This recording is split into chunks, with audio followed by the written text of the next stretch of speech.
Oh, I'm sorry. Did I break your concentration? Somewhere between science and superstition.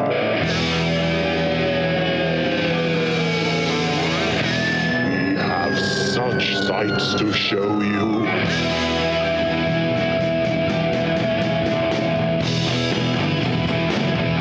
Strange Aeons.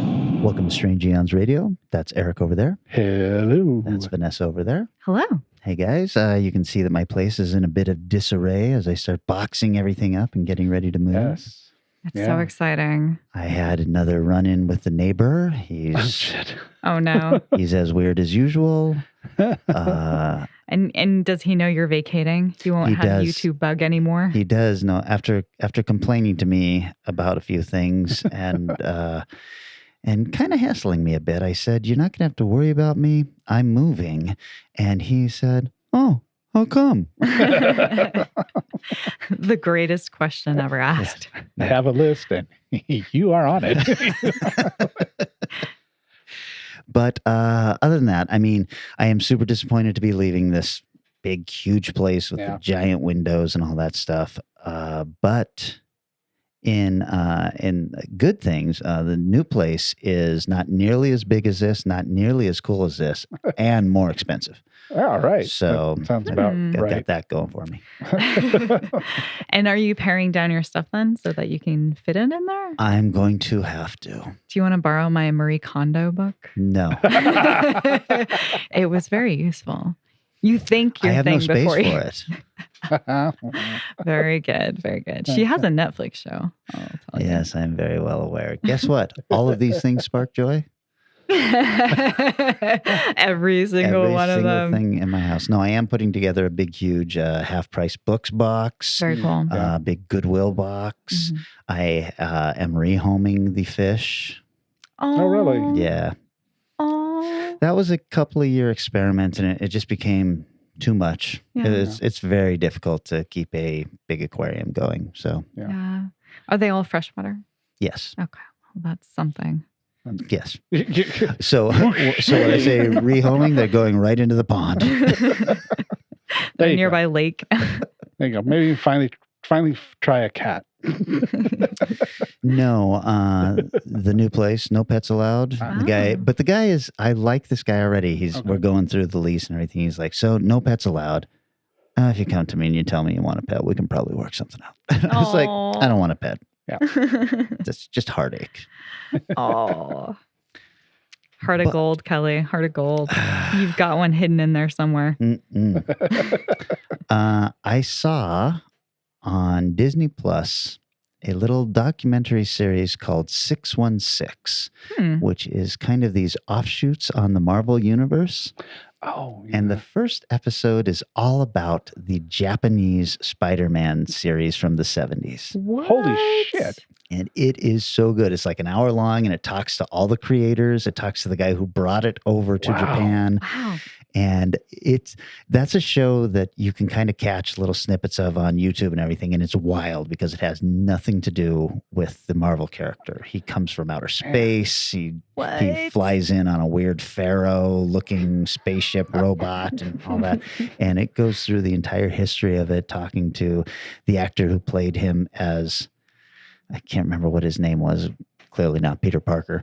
But and then it was a different actor in the Spider-Man suit, the stunt guy, and the stunt guy, all the shit he had to go through. Oh Like, this guy was not getting paid enough money for how Oh. dangerous all this stuff was. It was just him climbing up towers and Oh stuff my like that. God. No rope on him because that would have been visible. Oh, Jesus. You know, I was reading this weird thing this week about somebody complaining about Marvel and Star Wars and all that, and how Disney is just taking over everything. It's like, you know, there's some cool shit that's come out of that. Yeah. Like those Star Wars flyover things or whatever they're called. I love those. And it's just like, there is no world that those would have been created without somebody like Disney's power behind it. Because that's a lot of money for a meditative video, basically. I know. It is kind of like that. Are you familiar with what he's talking about? It's called biomes. Huh. And they're just like 10-minute flyovers of various planets from the Star Wars universe. And like halfway through it, you'll realize,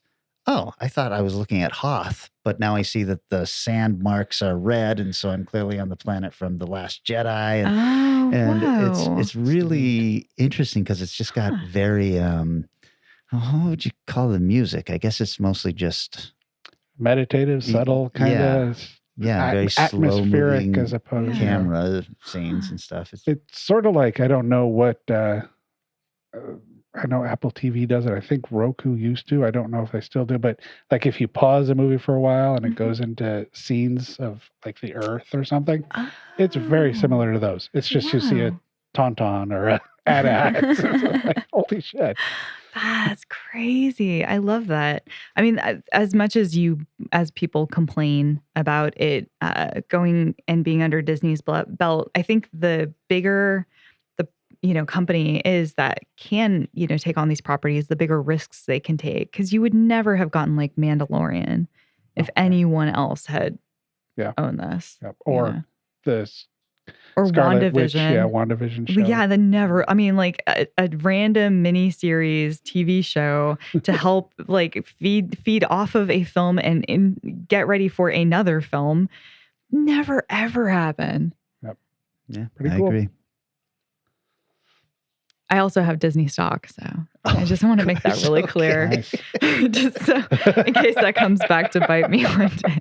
It does very well, I should say. It's going to be my retirement money. So I, as you guys heard from last week, actually have managed to go back into movie theaters. So Yay. I went back and a couple days ago saw Conjuring something. The devil made me do The it. devil made me do it. I'll probably do just HBO for that one, considering it's Okay. currently on HBO as well. I would like to hear this because I've started watching like the first 40 minutes of it. Oh, okay, sure. Yeah. It's I think it's actually a nice one to see in theaters just because it gives you that effect of like bigness. I feel like they threw a lot more money at this film than we've seen thrown at quite a few of the other ones. I think the bigger and more ridiculous the Conjuring series gets, the more I like it. Because the Warrens were, of course, reprehensible human beings. Awful, just awful. So getting to watch them be like a sweet couple who are kind of superheroes in an absolutely insane setup, I'm way more on board. I'm like, this is the best thing to ever come out of those two horrible humans. I felt like I might have painted myself in a corner when I said, I'll watch anything that Patrick Wilson is in. Oh, dear. And then they kept making these movies, and I was like, God damn it. You gotta stop, man. You gotta stop. I don't know. I think it's fun. I think it's stupid and it's fun. It's better than Conjuring. I don't know. Annabelle 2. Annabelle 2 was Conjuring. Fine because it wasn't about Annabelle at all. It was about it's very racist though, because that samurai suit comes out and just like speaks Japanese and they're like, oh no. I'm like, he's just like wandering around going da da da da da.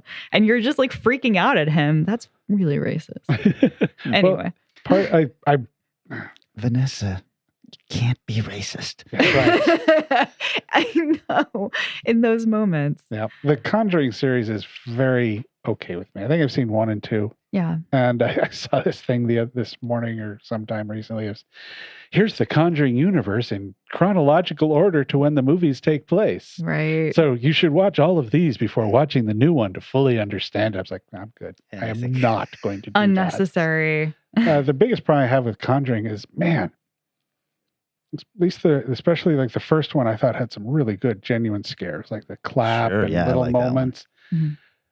And instead of continuing trying to build those kind of films, they're turning them into action movie summer releases. Yes. And, maybe there's little scares and stuff at the beginning, but by the end, you might as well have The Rock or Jason Statham running around that place because it is not a ghost movie at all anymore. Kind of like the end of It 2, where it's like, what the hell am I watching? What is this giant cave? But so that's probably why I'm not going, I got to see it in theater, because I kind of want to see it, but it is not. I'm just so excited for spectacle that that was the main reason I would see these kinds of movies in theaters to begin with, because I knew I would not enjoy them at home. So I'm like, well, if I'm going to give it a chance at all, I've got to see it in a movie theater.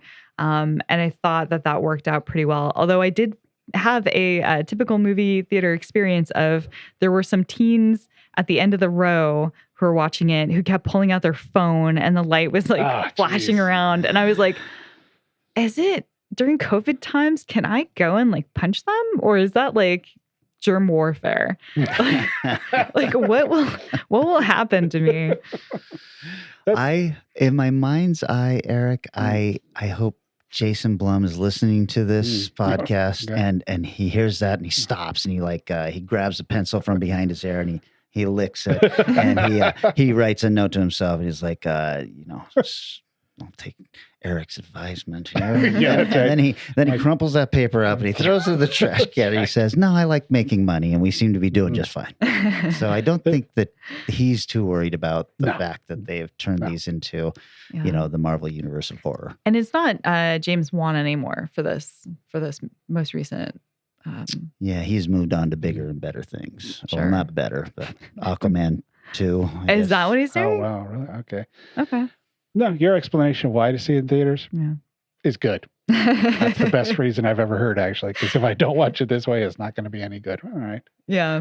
I will get nothing out of it and I'll be mad that I wasted my time. This way I can at least be like, whoa, I'm immersed. It's nice to see that shitty humans are going back to the theater as well, though. Absolutely. Jesus, man. Yeah, definitely. Waiting in line. I will say there was not a single girl in line for like any of the concessions that was wearing jeans. Everyone was still in like sweatpants and like loose clothes. Like no one is ready yet for real pants, which I was extremely happy about. It will not come back. I wouldn't expect that soon. Well, as I mentioned last week, I traveled back to Twin to do some stuff. And on the drive home, we experienced the beginning of the apocalypse on our drive back. We got a little bit north or outside of Boise. And I looked aside and, hey, D, check that out. It's like a dust devil, which is sort of like a mini tornado. Mm-hmm. They never get particularly large, but this was a very large one. Like, oh, wow, that's pretty cool. Okay, cool. Drive by that. Keep going. And then for the next 20 plus miles, it was a dust storm. Oh my gosh. It was nonstop pedal. You could hear it hitting the sides of the window and tumbleweeds going around inside and out underneath the car. The car's moving. We rented a 4Runner for the trip. Oh. And so I was sitting here at least this big, whoa. Oh my God. And watching the semis in front of us move back and forth. And at one point I was glad that I was definitely going to be ahead of these three cars. I see 3 tractor trailers. So a truck with 3 trailers behind it, 2 of them from UPS getting on the freeway. Oh my God. And the dust was so heavy, I'm seeing them getting them on the freeway going, I think that's 3 tractors. I can't quite see them well enough. And as they turned again, I was like, oh shit, okay, I'm speeding up so I can get past that. We finally get to our hotel and the directions send us back on the freeway. So we had to go 8 miles back through it with the wind hitting the other side, turn around, come back with the wind still beating on it. I mean, it was, I've been in lots of windstorms driving between Twin and Salt Lake and in Idaho. Nothing like this. And it went on forever. And finally get to the hotel and try to open up the door and the window said, maybe not yet. Oh, jeez. It's like, God damn it. Wow. So, I had my own little movie drive. Jeez. That's incredible. I mean, I'm actually a little bit jealous. I love weird weather situations like that. Yeah. The worst one I ever had, the weirdest one I ever was in was, you remember my old roommate, Michael? We were driving someplace and he had a Geo Metro and we were in a rainstorm and lightning hit close enough that the Geo jumped just a little bit. Oh my God. Oh my God. Holy shit. Jesus. Or I was driving back to Idaho in my 20s, listening to Skeleton Crew on Book on Tape, Stephen King book. And there's something, I forgot the exact story, but it's in a raft and lightning strikes and lightning struck in the real world at almost the exact same time. It scared the hell out of me. That's incredible. You drive enough, there's some weird shit. I can't imagine some of the things long haul truckers must run into. Jeez. But I didn't get to watch a lot of movies last week, so. That's fair. Well, one of the movies I did watch is brand new on Shudder, and it is called Skull: The Mask. I saw the art for it and thought that's a bad name for a movie. It's not a very good movie either, Oh, unfortunately, but I have to admire the dedication to practical effects. There is a ton of blood and gore and spines getting ripped out and chests getting ripped open and hearts getting torn out, heads getting pulled off and all of that stuff. But strangely, I found it really boring. Yeah. Yeah. I saw about, I think, 40 minutes of it, and I kind of went, well, because I saw the ads and a couple other things that made it look like a good old slasher film almost. And it felt like whoever made it really wanted it to be deeper and a lot more meaning going on in it. I'm going, all right. you kind of touched on it there. I think it's the tone for something this over the top, and the gore is just insanely over the top. I think that there needs to be a little bit of a sense of humor, and this had none of that. It treats everything very straight. Yeah, it does. So, yeah, if you don't have a budget in that way, you've got to make up for it in other ways. Yeah. So I don't know. Your mileage may vary. I didn't love this. I also checked out something on Shudder. So Joe Bob, of course, has his season going right now, and I'd seen Train to Busan again with him. And then the next day, I was just going through their like live streaming TV channels, and I caught the very, very beginning of Seoul Station. Oh, the animated one? Yeah. Oh, yeah. And I was like, oh, like I've been meaning to check this out. It's literally 13 seconds in. Like I'll watch it. Nice. And wow, that's a film. I don't know if you guys have seen it. It's beautifully animated. Yes. Really incredible to look at, but emotionally will fuck you up. Oh, really? Yeah, it's not a fun family film. It's very much about class and the way in which the homeless community is treated. Oh, jeez. Yeah, it's rough. It's really rough. It is a film that will leave you in a very dark place at the end. Yeah, I thought, now the tone in that is very serious also, but it's just better written. The acting is really spectacular for an animated. It is. And it really, the Train to Busan movie is a really neat zombie movie. It's a zombie movie for people who are tired of zombie movies. Yeah. Seoul Station, I feel, is kind of in that same vein. And then Peninsula misses the boat completely. See, I haven't seen Peninsula yet, but I have heard it's so bad. It's not even that it's bad. It's just now a typical zombie movie. And I'm like, well, you guys have fallen victim to the, zombie movies are big. And so they probably just had to rush out or write, I guess so. Really, really disappointing. Yeah, because the other two movies are definitely like not zombie films. They are films that have zombies in them. Yeah, well, and Train to Busan is such a hard film too. You're crying at the end of a zombie movie. Oh my Emotional ending. Oh. Yeah. And I will say it's like a different flavor for Soul Station. It's also an emotional punch, but in a very different way that kind of leaves you feeling really bad about humanity in a way that I feel like Train to Busan gives you a spark where you're like, oh, the father like learns to become a father through this journey. And this one is not that happy. Fun. Yeah. Well, did you see any other good dust storms? No, but I did watch a weird film that I've been wanting to rewatch for probably decades. 1979's Hot Stuff. I don't remember this. I don't either. Starring, what was his name? The guy that drove the truck in Smokey and the Bandit, the country singer.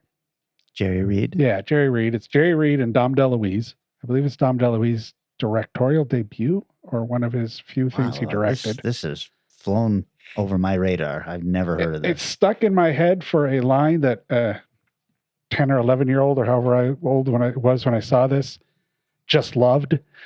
It's a little visual, so we'll see if I can pull it off here. But the one guy, Jay Reed, was like, man, that really burns my ass. Dom DeLuise, you know what burns my ass? Flame about this high. Oh my God. That's stuck in my head forever. That's the height of comedy to 10-year-old Eric Morgan. That's right. So I wanted to rewatch this, and it popped up on YouTube, somehow. I was like, free to watch on YouTube, whole movie. So I was like, okay, I'm going to finally sit and watch this thing. It's good. It was not one that I watched, like Greatest American Hero going, what the hell is wrong with me? But the best description I heard of it is reading something afterwards that said this was a Burt Reynolds movie that needed Burt Reynolds. And it's got that the whole storyline is there are a bunch of cops who set up a newfangled idea to catch thieves where they set up cameras to videotape the oh my God. From the future. That's right. Criminals selling hot stuff at a pawn shop.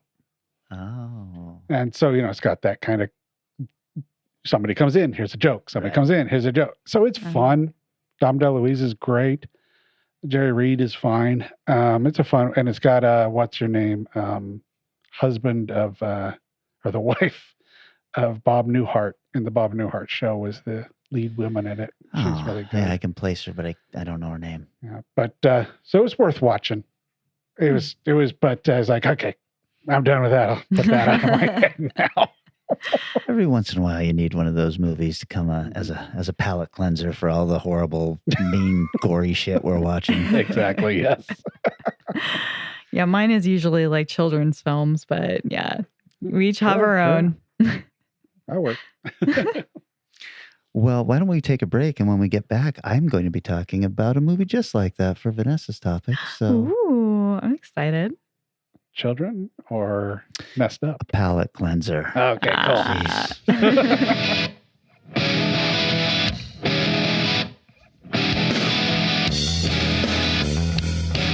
I've been trying to reach you. I've been working in the studio. We should write a new song. Maybe they'll play it on the radio.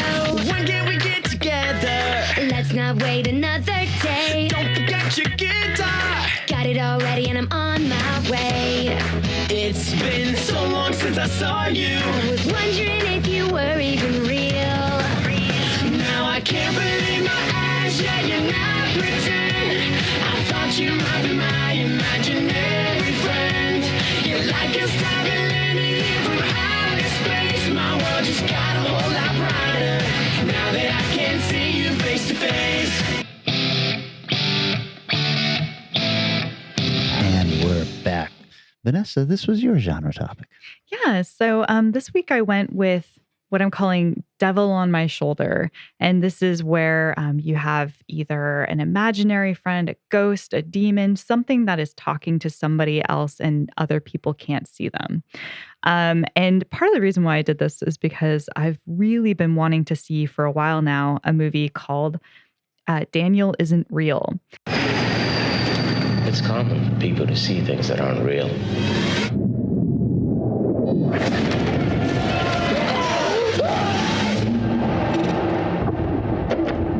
Have you ever seen things like this before? I had an imaginary friend when I was a kid. His name was Daniel. He was my best friend.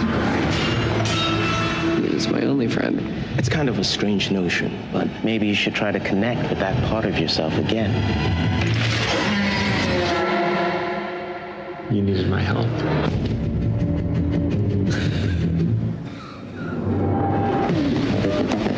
Last time I saw you, you were this kid bursting with imagination. You need to break out and live. I bet you can get a phone number from any girl at this party. You're a painter? You're an artist too, Luke. I do photography sometimes. I'm here because you're here. I'm part of you. What's that thing behind me? Your shadow. Saw something full of danger. Mystery.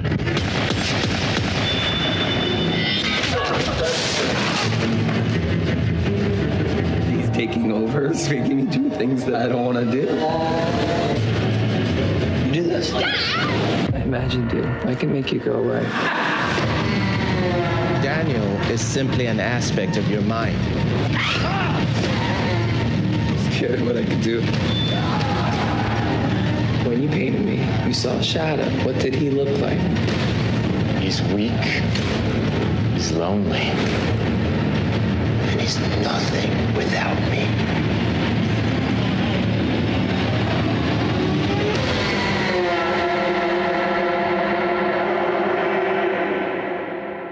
Which we have definitely heard of on the show before, because I know for sure Eric talked about it. I don't remember if Kelly talked about it or not. Yeah, Kelly talked about it. Then I watched it because Kelly talked about it. Oh, this is really good. I just remember having an impression in my mind that like this sounded like an amazing film that I really wanted to see. So I thought it'd be fun to do a deeper dive into it. So Rotten Tomatoes for this movie, we've got 83% for critics and 56% for audience. Just kind of a gap. I think I know why. Yeah. But yeah. Is it because of the last 10 minutes? I think, well, let's talk about it. Okay. All right. I'll get there. So the budget and box office, there was actually a huge lack of information behind this movie. I was really having trouble finding much information. All I found was that it earned a total of $18,000, mostly from the United Arab Emirates and from South Korea. That's interesting. Yeah. I don't know why. So I'm guessing because maybe it was a Shudder original. Or maybe it did a festival screening, and whatever festival screened them did that thing where they keep it for another week or something. Yeah, absolutely. I think it was a festival darling. The director is Adam Egypt Mortimer, who's got a great name. He's done a total of 9 projects. Most recently, he did something called Arch Enemy, which I have not seen. He did Holidays, the New Year's Eve segment, which I hated. Oh no, yeah. You know what? I haven't seen Holidays. I thought it was what I saw, but it's not. Anyway, I'm sure it's fine. Some Kind of Hate and lots of shorts, which I think paid off because did not suck in the directing realm. Writer was also Adam Egypt Mortimer, along with Brian DeLue, who's done 5 things, including Paradise Hills, Curvature, Some Kind of Hate, and more short works. But the entire thing is based off of Brian DeLue's novel called In This Way I Was Saved. So I was pretty surprised to learn that it was based off of a book. Produced by Elijah Wood's company, Spectrovision. Nice. Spectrovision. The story follows, I'm sorry, I jumped ahead. The story starring Miles Robbins as Luke. Miles Robbins has been in 16 things, most notably Mozart in the Jungle, and did a little bit of some of the X-Files episodes. He also was in the recent Halloween movie, as well as what I recognized him from, which was Let It Snow on Netflix, which was their teen Christmas movie. Of course you did. Mozart in the Jungle is pretty damn good. This is the first couple seasons. I have not seen any of it, and I'm definitely intrigued, but Let It Snow is definitely where my heart lay. And also the other name, which most people will recognize and tie to this movie, which is Patrick Schwarzenegger, Arnie's son. That's right. He plays Daniel. He's been in 17 things, including he was in Moxie, which I talked about earlier this year, Long Road Home, which he was in 8 episodes of, a miniseries. He's in Go North, Scream Queens, quite a few just little projects here and there. So I think people are hiring him probably off his name and seeing what kind of fun things they can throw him into. Probably one of the more recognizable faces, Sasha Lane, who plays Cassie, which is kind of the love interest in this. She's been in only 13 things, but one of those will be the upcoming Loki. I recognized her as Jessica Hyde in Utopia. Right. Wow. Yes. So really, really distinct face. And I also had seen her in Heartsbeat Loud, and she was in Miseducation of Cameron Post. And then we have probably the big heavy hitter as far as like somebody who's maybe a bit more famous, Mary Stuart Masterson as Claire, the mom. She's been in 55 things, including June in Benny and June. So, and more recently, she's done just a ton of TV stuff, including like NCIS and Law and Order, all that kind of stuff. Yeah. So the story, it's really fascinating, I think, because you're kind of trying to work out what this imaginary creature is. So Luke is a troubled college student who suffered a traumatic childhood with a schizophrenic mother who raised him alone.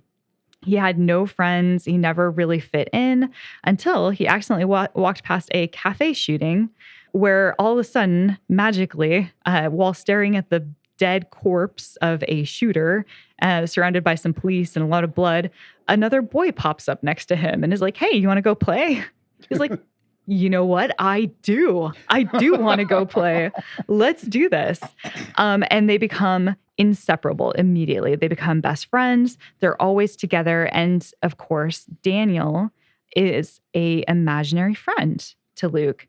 Everything is going swimmingly. He's becoming a happier child, a more active child. He's going outside. He's doing all kinds of fun things by himself, but still better than what he was doing. And it's going great until Daniel convinces Luke that he should take an entire bottle of some kind of pills, grind them up, and put them in his mom's smoothie, where she nearly dies. Now, Mom has said, "We are locking Daniel away. Daniel does not come out anymore," and they put him into a dollhouse. Yeah, in a pretty creepy scene. Yeah. It is. Yes. Yeah, there's a lot of like yelling. I mean, it's a little heartbreaking because it's kind of like the old yeller, like, "Get out of here, dog," kind of thing, like, "Be gone," because the kid doesn't want his best friend to go away. But at some point, something clicks and he just gets very serious about it and they start yelling at each other and Daniel goes away. Yeah. Yeah. So now, End of movie. and then the credits rolled. So, guys, let's talk about this. So Luke is now in college, and he is just as lonely as he was as a kid. He is totally outside of everything, all the typical college experiences you're meant to have. He just does not seem to know how to connect to anybody, and he's just not even really trying. He's spending the weekends going and hanging out with his mom, who's kind of become his best friend, but she's still crazy schizophrenic. So there's a lot of like Howard Hawks, like wearing the Kleenex boxes on your feet as shoes kind of behavior going on. Like there's clearly things that are not going well. And of course, his mother has another break where she acts out in a crazy way. And it really, really scares Luke into wondering whether or not he is going to end up with her condition. So he starts seeing a therapist. The therapist wants to know if he's ever had any kind of voices or any strange things that he's come across. And of course, Luke used to have Daniel. So he's like, "Oh, it was like some imaginary friend. I mean, it was very real, I guess, at the time, but I don't know." And the therapist is like, "Well, he's part of you and you need to explore that and you need to confront it face on." So Luke releases Daniel. And so now Daniel is a college-aged kid because, of course, he's grown up in the dollhouse. He's out. He's ready to party. And he is Patrick Schwarzenegger. He's a very, very cool dude. Immediately gets Luke to open up, gets him going to parties, talking to girls, and makes him even realize that he doesn't really want to study law. He actually wants to be a photographer. So he kind of helps him get his life on track. And he seems like a guardian angel. He's just there telling him all the right stuff in all the right moments until, of course, we realize that maybe Daniel is a little darker than he seems. He's trying to take over Luke's body. And when Luke is sleeping, Daniel is in control. And we kind of figure that out across the film. And then in a crazy moment, Luke is really stressed out with a crazy situation. And he allows Daniel to take over his body while he is awake. And it is terrifying. Lucas just stood there watching as Daniel just has sex with a girl who's not his girlfriend and then beats the crap out of a guy within an inch of his life. Like, I thought he was going to straight up murder him. And then all of a sudden he's in the police station Luke has his body back, and Daniel's like, I don't know what the fuck your problem is, dude. Come on, I'm helping you here. So now Luke realizes he has a problem, and that is Daniel is there to try to steal his body, and he needs to find a way to get rid of him. He tries to put him back in the dollhouse, doesn't work, tries all kinds of different things to get rid of him, tries to take medication. Nothing is working. Until, of course, the therapist suggests, let's do some hypnosis. That'll be fun. It'll go fine. Definitely being unconscious with both of us using this kind of non-normative therapeutic session. It's supposed to be some kind of, I think it's some sort of African ritual that they're trying out with like a dagger and all these things. So they both are unconscious, and the therapist finally meets Daniel. Maybe Daniel is real. And that goes very well, obviously. There's amazing scene here that I want to point out that the makeup and the, I think it's all real effects, is really good. Yeah. In the therapy session, you have Daniel crawling into Luke via his mouth, and he just stretches it all the way open and just crawls in there. And it's really fucking raw to look at. And then when Daniel is when Luke is now inside of the dollhouse and trying to get back out near the end of the film, will he make it out? Who's to say? He's fighting this weird creature or running from this strange creature that's inside of this space with him. And it has like this face with these like spikes coming out the top of its head and looks really fucking wicked. I will say, like, the monster makeup in this film is really incredible. Yeah. So I'm not going to say how it ends. Let's just say that they do have a final battle that might represent a follow-up to a battle they had as kids. It's great. I think it's a really, really good movie. I was extremely surprised. Yeah. I like that there's this question of, what is this thing? Is Daniel an imaginary schizophrenic part of Luke's brain? Is he the serial killer ghost inhabiting this body and haunting Luke? Or is he like something else entirely? And that question develops and is answered in interesting ways throughout the film. The acting feels really good. The only things I don't really like, the ending is a little rushed. I feel like they kind of ran out of ideas of what to do and just kind of were like, I guess we're done now. Like it didn't really feel satisfying in any particular way. And yeah, I don't really want to spoil it, but it's not what you're after. And the only other complaint I had is that Miles Robbins looks a lot like Cole Sprouse from Riverdale, who plays Archie, who I have a huge crush on. And so the whole time I was like, oh, but you're not quite. You're so close, but you're not quite. Wow, that's funny. I think I must have thought that was the same guy from Riverdale. Yeah, he's really similar looking, but a little bit rounder face. Okay. Yeah.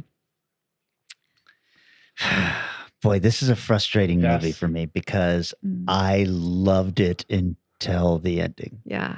And the way they decided to have that battle, I thought it stretched the bounds of my credibility.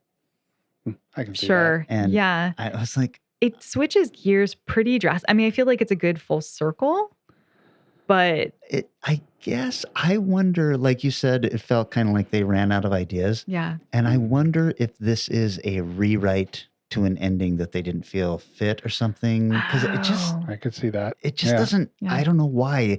Everything leading up to that, I was on board with this film. And I was blown away with Schwarzenegger. It's like, geez, this kid can act. He really can. Way better than his dad. I know. I was like, where are you getting this from?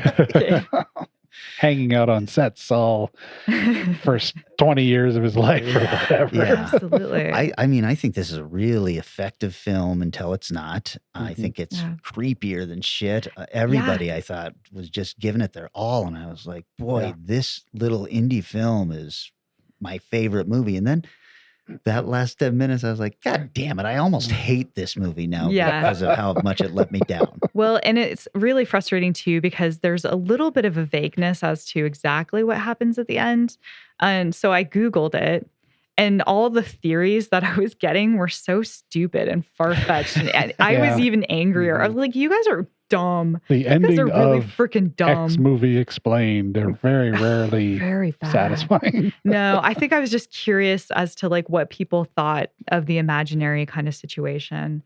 But I think that the thing that really got to me the most was how horrible it felt watching Luke have Daniel take over his body, especially that first time. I was like, wow, this is so well done.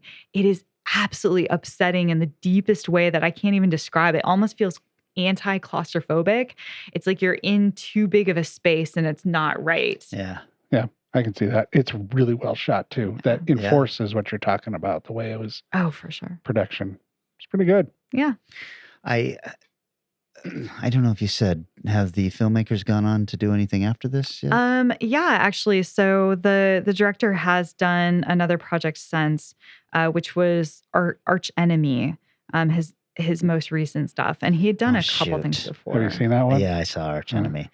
Arch Enemy is kind of a comic book movie. If I remember right, I think it has a little bit of this in it with like a superhero who is possessed or something, or maybe it's a guy in the real world who claims to be a superhero. Yeah. Does this sound familiar? It's I haven't seen it, but I did look up the plot synopsis, and yeah, it's like a guy who's like a homeless guy or something on the streets and says he's a superhero. And yeah, and that was another one where I was really enjoying it, and then the ending left me a little cold. Weird. That's bizarre. Kind of Stephen King problem here. Yeah. I mean, the director looked pretty young. I would say that like he's probably near the start of his career, so maybe just doesn't quite know that's his Achilles heel at this point. Well, I hope that he figures it out, because you don't get very many chances It's true. to do this before people go, never mind. Yeah, we're not giving you money. One other thing that I almost forgot to mention. So Miles Robbins, okay, we got Patrick Schwarzenegger, who's the son of Arnie and Maria Shriver. Miles Robbins, who plays the lead, is the son of Tim Robbins and Susan Sarandon. Oh, wow. I didn't know that. Yeah. So I was like, oh, it's neat. I wonder if they like knew each other as kids. Could be. Yeah. Cool. So yeah, so I can't wait to hear what you guys picked out. I think I'll dive in next, because I have a feeling we're going to verge off of the subject line, unfortunately. And I think you'll probably bring us back fine. Because I was, looking up movies to see and did all that shit last week. So I had one movie to watch yesterday. And I was like, this is stretching the bounds of The Devil on Your Shoulder. It's I feel like you had a hard time with this one. It's there, but it's not quite right. But it's still a cool movie. This was 2020's The Closet. 이나 상태가 많이 안 좋아? 요즘에 아예 눈도 안 마주쳐. 이나야, 저기가 우리 집이야. 이나야, 늦었다. 얼른 자자.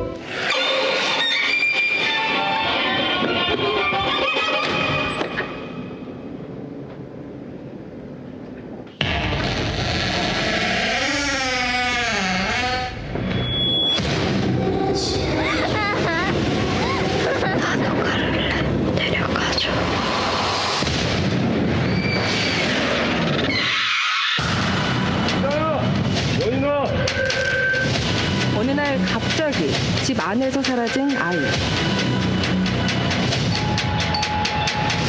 집안에서 사라진 게 이나가 처음이 아니에요. 32명의 아이가 사라졌고 제가 10년째 쫓고 있죠. 지금부터 내가 시키는 대로만 움직여요. 그래서 우리 이나는 지금 정확히 어디 있는 거죠? 죽은 자들의 공간. 귀는 귀가 있을 곳에 신의 시간이 있는 곳에 있음을 알게 될지어다.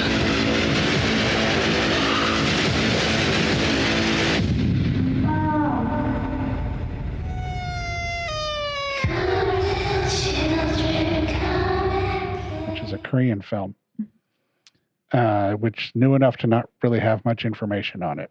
at all. It was directed by Kwang Bin Kim, who is well known for his short film How to Pick a Lock. The flatness on your face there was pretty magical. And Modern Family, not the TV show. Oh. We had a really weird twist. Whoever put up the IMDb thing didn't list a writer. Oh. I had to go search a little while and found out that the director is also the writer. Okay. But they don't list that. At least they Weird. didn't for a while. Stars Jung-woo Ha, who's from The Handmaiden, and I think it was in the movie you did about the serial killer. Is that The Chaser? Oh, I thought it was The Killer or something like that. Maybe it's, but he played a serial killer in I Saw the Devil. Yeah, in a crazy Japanese film. Yeah. But he's great. Yol Hyo, who's a mother TV show, Sweet Home. I don't know. Mm-hmm. Nam Gig Nam, who's in Zombies for Sale and The Pirates. So the basic storyline is a guy has lost his wife, and his young daughter is also lost her mother, obviously, in a car crash, because that doesn't happen in Japanese ghost movies very often. Anyways, so the movie starts with like a home video from 1998 because it's got the date in it, and looks like some kind of a ritual, and the ends with a fairly nice little kick. So I was like, okay, this looks like it's going to be a well done film.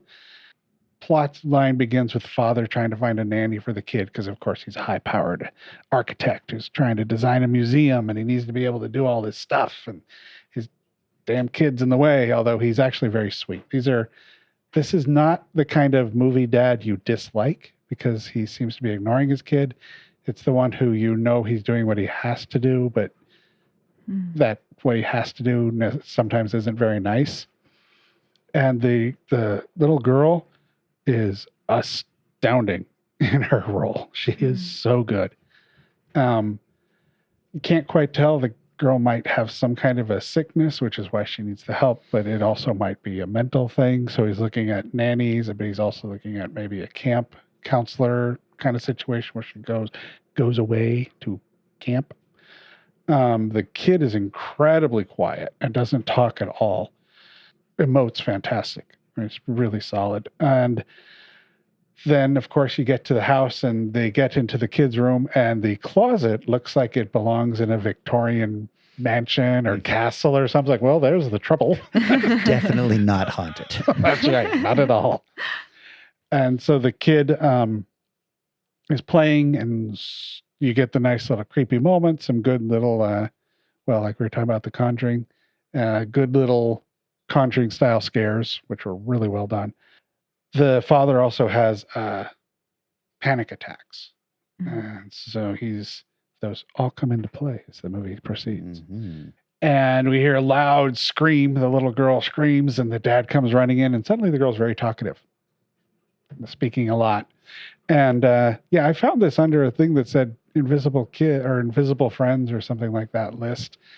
And I guess you could say he's talking to an invisible friend, and that there's a little bit. There's maybe a scene or two of the daughter talking to the demon that possesses her. Mm-hmm. So that's it. That's what I got. Judges say. Wow. Yeah, I should have talked about Buried. You guys. Sorry, Eric. No, actually, this was pretty good, so I'm fine that I watched it. So the girl starts to have problems and then disappears completely. And it kind of becomes a missing children's movie a little bit, where the cops come in and things. And I can't remember if he talked. Yeah, I think he talks to her a little bit there. So there's another moment. Okay. Another little one. Absolutely. I don't know. This sounds pretty. She's talking to somebody. Yeah. Boy, in a very strange scene. And I don't know if Korea has a different idea of what a nanny should be. But he explains later there's a call where he's hired a nanny service or something. But I don't remember that happening before. This lady just shows up at the door and says, "Hi, I'm your nanny for the day." He hands her $150 or whatever it is, and he leaves. A very trusting nation. Yes. And she's horrible. Oh, dear. So the nanny's like sitting on a bed eating some crap, and the kid's who knows where the kid is. This is before the kid disappears, obviously. But so do the kid missing thing. That doesn't go very long. And then a guy, my internet's going out. So a guy shows up to check the internet. And it's obviously a ghost hunter. Oh. Like, I was like, where is this going? All right. And so it becomes kind of a ghost hunter movie, except there's only one ghost hunter and the dad. So it's like, it needs Zelda Rubinstein or somebody to come in here. Somebody like that. Is this like Poltergeist-y? No, not really, but ghost hunter kind of thing where they set up all the monitors and the cameras and the sound capturing devices. It has some good, nice little scares. Like they do a little trick where the ghost is in a room, and if he doesn't open his eyes, the ghost can't see either. Oh. So that's kind of a neat scene. And well acted. The acting's great. I actually started off taking some notes on this. So I had it in English instead of subtitled for first 10 minutes or so. Like, boy, I know this is going to get better when it goes back to subtitles because Jesus, these actors suck. Phoning it in. Turned on the subtitles and it gets a lot better. The story is more of an ongoing thing. 23 kids have disappeared this way. The video from the beginning is the mother of the ghost hunter. There's a lot going on that is Korean lore. You can tell they're doing these rituals and things going. I don't quite know what's going on here, but I am sure if I was Korean or if I knew Korean culture, I would know exactly what's going on. Right. Where there's like paper things put on the closets, and there's dolls being burned, and a guy using a drum to help follow. And the father goes into, I won't tell you exactly what's happening, but the father goes into like another world to try to get his daughter back. And it's really cool. It's really almost like Silent Hill looking. Wow. I was going to say it's got kind of an Insidious feel to it. Yeah, I'd say that. The story in the end, like we're talking about Train to Busan, where the story isn't the ghost story. The story is a father trying to become a better father for his kid and his journey of figuring out how to do that. So it gets to the end, and it's like the end of Busan. We're going, what? Why are there tears here? What is going on? God, this ending is so wonderfully emotional. Well done. So it is a good movie. Standard. It's not, there's no new ground necessarily broken. There's some reminiscence of The Orphanage in it and other ghost stories. But if you like those kind of movies, it's definitely a good version of that. And I think I watched it on Prime as well. No, I rented this one. This was a rental, like a $4 rental. Okay.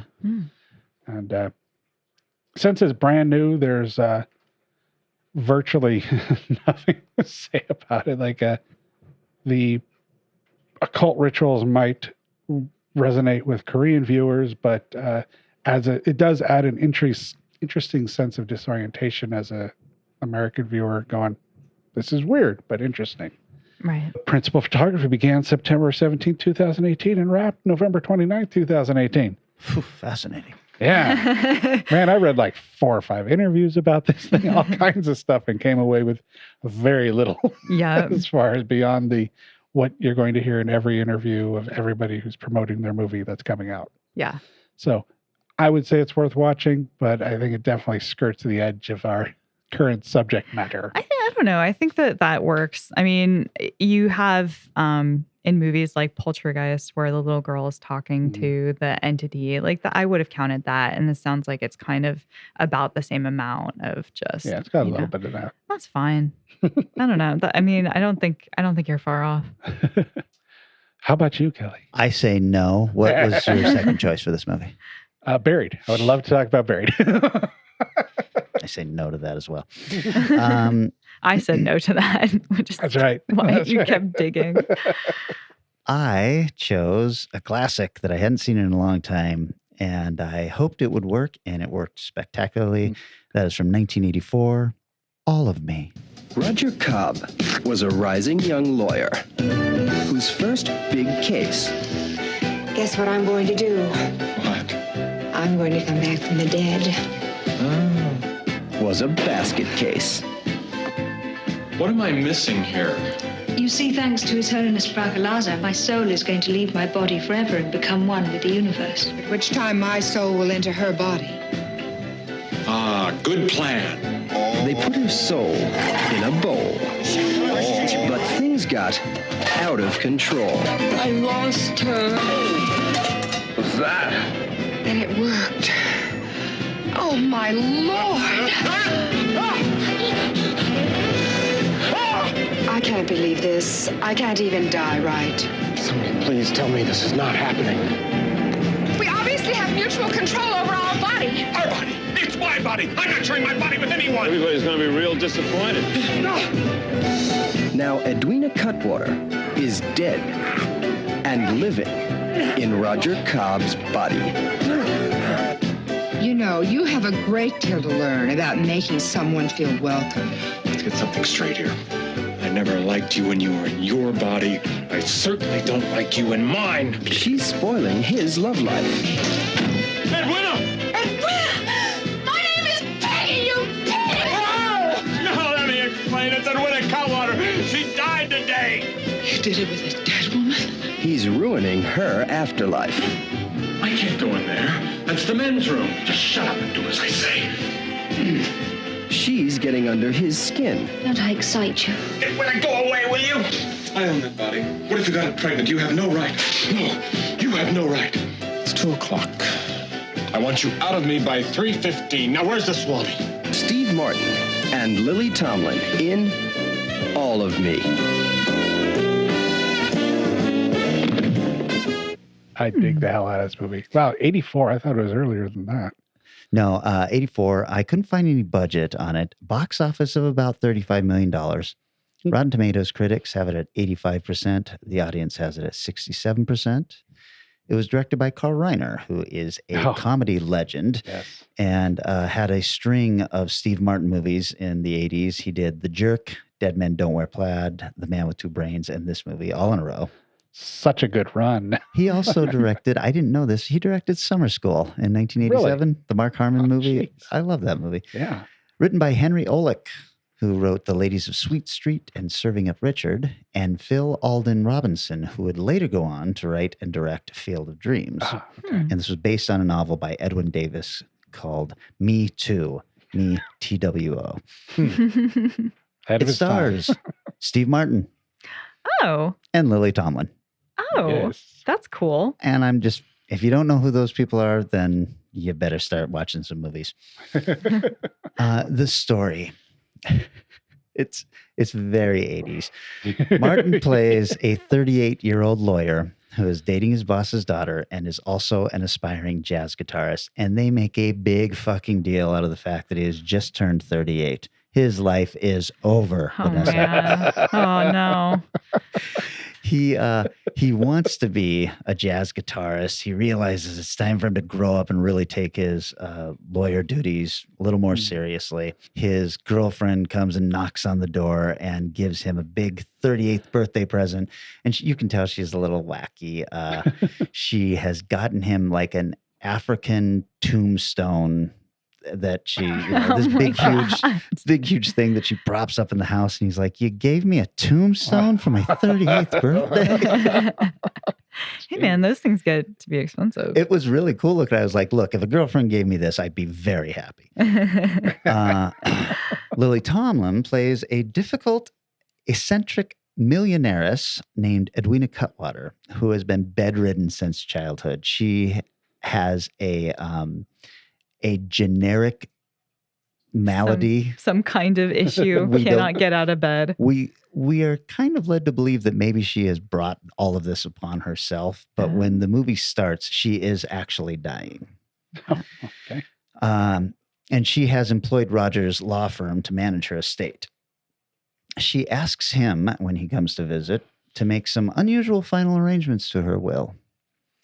Having discovered she is finally dying, Edwina has enlisted the aid of a mildly racist stereotype mystic named Prakalasa, who has mastered the secret of transferring human souls. And she has made an arrangement with Terry Hoskins, who is played by this very lovely actress, Victoria Tennant. I will get into her later. A beautiful. She is a beautiful young woman.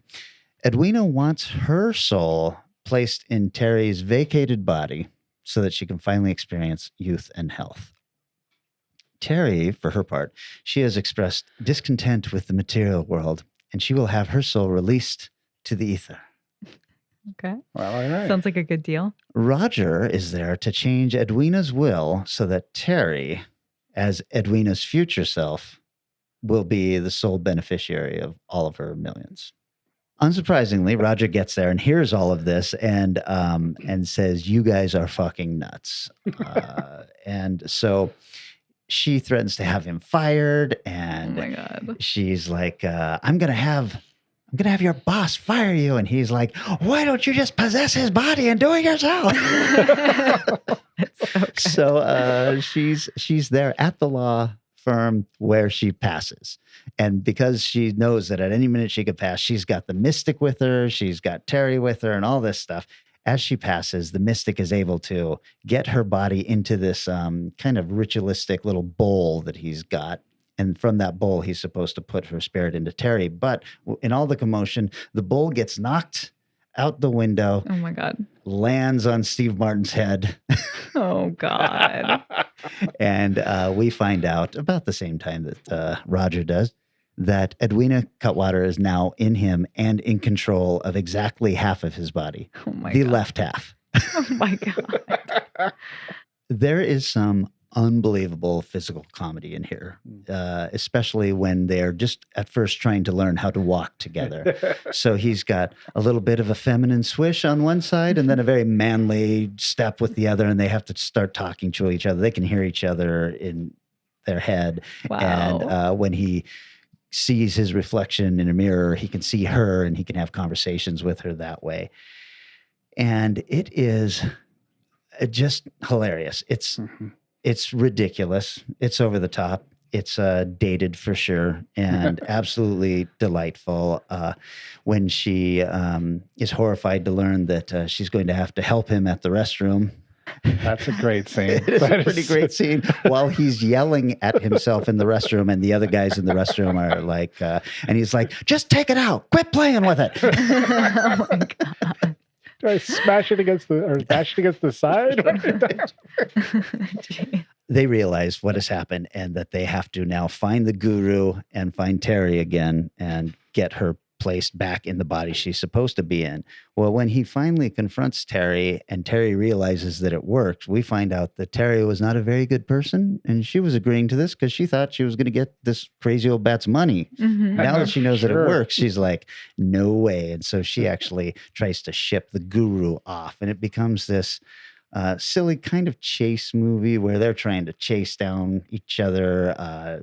The blonde girl Terry has inherited all the money because and the mansion, everything, because Edwina actually did die. There's mistaken identity. There's bizarre stuff going on, and in all of this, Roger and Edwina are starting to fall in love in his body. Oh, wow. That is very, very 80s sounding. It's the most 80s. It's a delightful little comedy. The magic in it doesn't quite work in the way that only 80s movies that are good allow you to forgive. Like, think of Ghost. Like Back to the Future Right. is this movie that's brilliant and you love it and everything, but it makes absolutely no sense that he's watching a photo of his relatives disappearing because he's changing time. You're just like, that's not how time travel works. Why would you still have this photo? Why would there have ever been a photo? But you're totally fine with it. Yep. Vanessa, you've never seen this movie? I've never seen this movie. It is also available on Prime. Will they get her into the right body? Will they be able to stay in love? Who knows? I mean, it's only the It 80s in a unlikely. Steve Martin movie. Yes.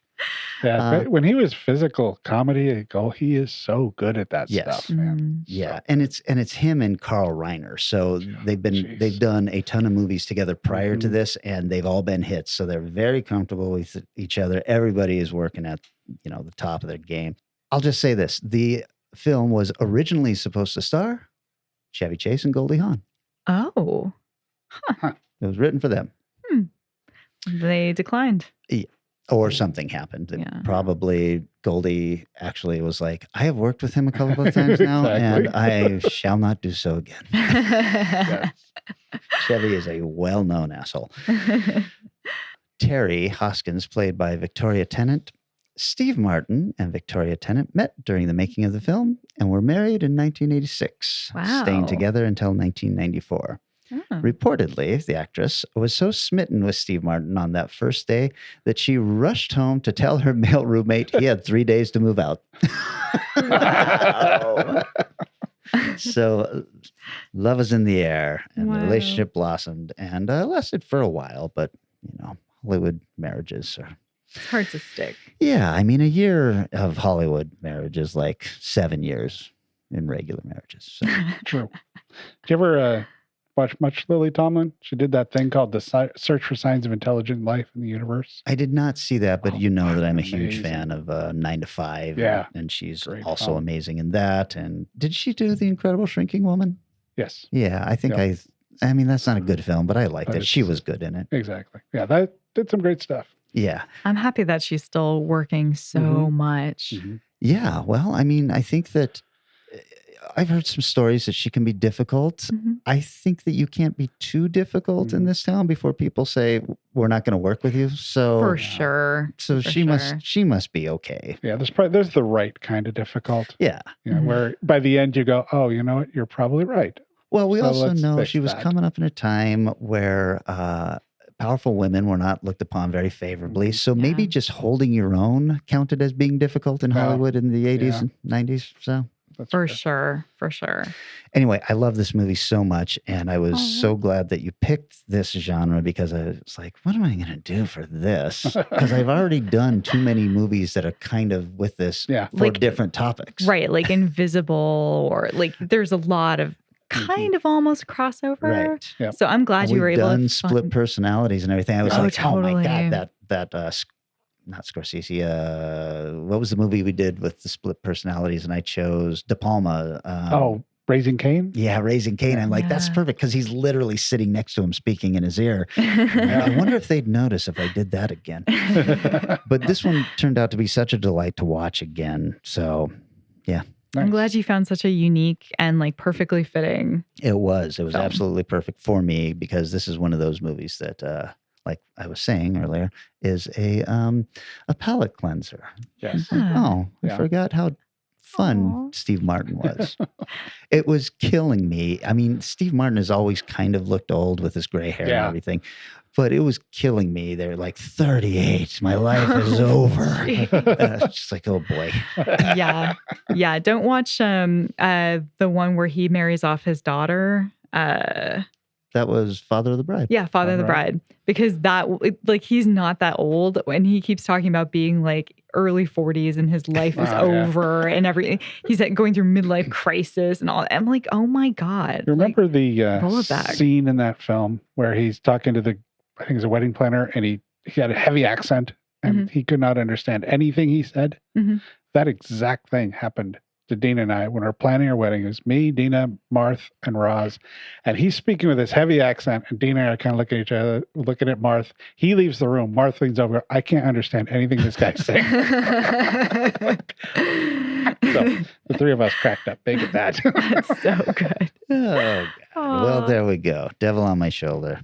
I think that makes it my choice for the next genre. Yeah. What do you have for us? Well, Eric reminded me it was my choice in the break. Oh, good. And I had to come up with something quick, but I think this might yield some interesting results. So how do you guys feel about Anchors Aweigh, horror on the water? Yeah.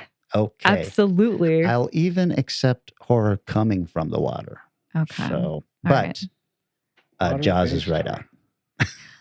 And Triangle. Barry talks about Triangle. That's just it. We've talked about some other stuff that would have fit into this. But I'm thinking, if you can find stuff where there's boat horror. Oh, there's lots. I've been waiting to Plenty. jump into some boat horror, so this might be the time. I'm not even joking.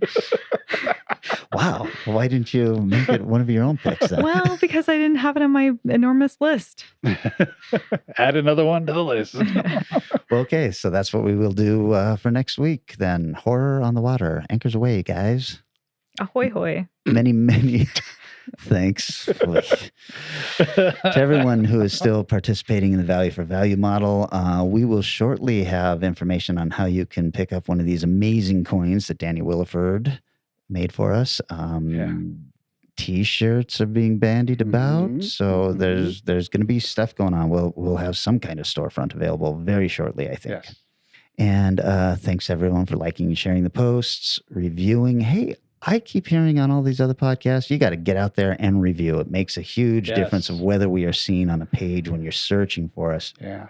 And some of them are blatant to say, hey, 5-star reviews only. We will accept no less. we haven't mentioned in a long time. The 5-star challenge would still be something willing to do. Which is you write a 5-star review. You tell Eric, hey, I want you to talk about this particular movie. And that's what happens. And he's forced to watch it. We'll even cheese it up a little more. Now that Spotify is closing in on Apple, their reviews are a little more important. Wow. So if you hop onto Spotify, if you've already given an Apple review, you hop onto Spotify, you can give me another movie. Man, copy paste. I was just going to say, copy and paste that review. And then make Eric watch that same movie again. What do you think of it this time? Depend on the film. All right, so that's it. We will be back in 1 week. We are talking Horror on the Water. Fire in the Sky. Our show is recorded somewhere high above Naval Station Everett at the nexus of all realities and is engineered and produced by Eric Margaret. Our theme music is Strange Aeons Part 1 by the band Nightshade and is used with permission. Find Strange Aeons Radio on Facebook, Twitter, and Instagram, and wherever fine podcasts are found.